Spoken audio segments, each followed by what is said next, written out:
otonomi daerah dan desentralisasi. Di dalam buku ini, aku akan membahas tentang teori sistem pemerintahan. Buku ini hadir atas kerjasama Bapak Dzo Kusutono, Research Center Fakultas Hukum Universitas Indonesia. Buku ini membahas bahwa setiap negara melakukan berbagai upaya agar tercipta stabilitas pemerintahan di negaranya masing-masing. Di antaranya, langkah penting adalah dengan melakukan berbagai reformasi konstitusi terkait sistem pemerintahan yang digunakan. Fenomena perkembangan pusat sistem pemerintahan di dunia berusaha ditangkap dan dianalisis oleh penulis buku ini. Di buku ini, penulis juga memaparkan perkembangan sistem pemerintahan di Indonesia di waktu ke waktu yang juga penuh dengan gagasan kreatif dan orisinil. Di dalam buku ini memiliki analisis demokrasi merupakan sistem yang mampu bangkit dengan fenomena setelah sempat hilang selama ribuan tahun. Hampir tidak ada sistem yang dapat melakukan hal tersebut.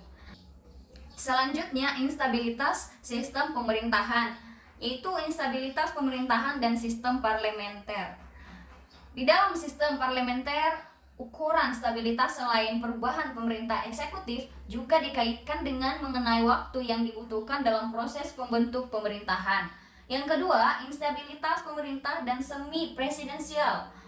Dalam sistem pemerintahan presidensial, pengukuran tingkat stabilitas pemerintahan dari perubahan pemerintah eksekutif juga dianggap penting. Bahkan dapat dikatakan perubahan pemerintah eksekutif sebagai resiko terbesar dalam instabilitas. Yang ketiga, instabilitas pemerintahan dalam sistem semi presidensial dengan tujuan menghasilkan pemerintahan yang stabil.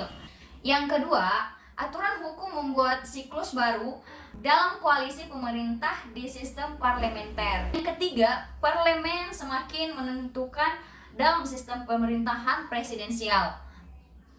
Negara-negara bersistem presidensial kini nampak menunjukkan perkembangan semakin menentukan kekuasaan legislatif. Keempat, koalisi presidensial kontribusi sistem parlementer untuk stabilitas pemerintah di sistem presidensial jarang dilakukan.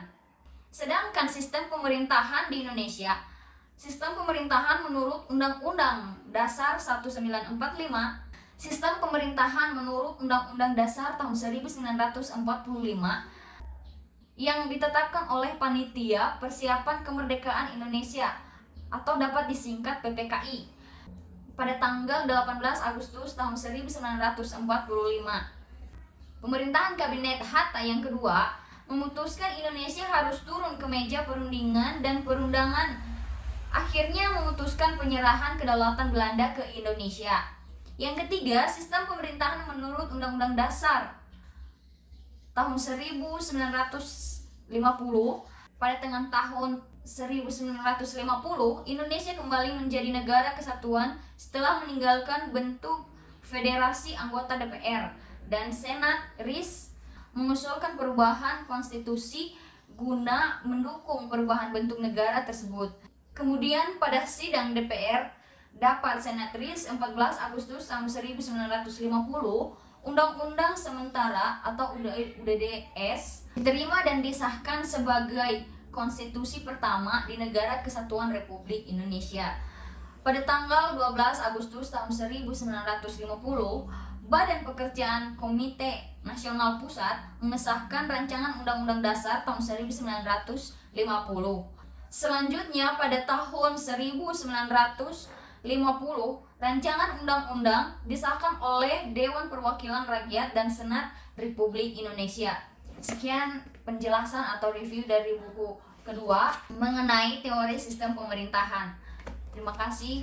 Assalamualaikum warahmatullahi wabarakatuh.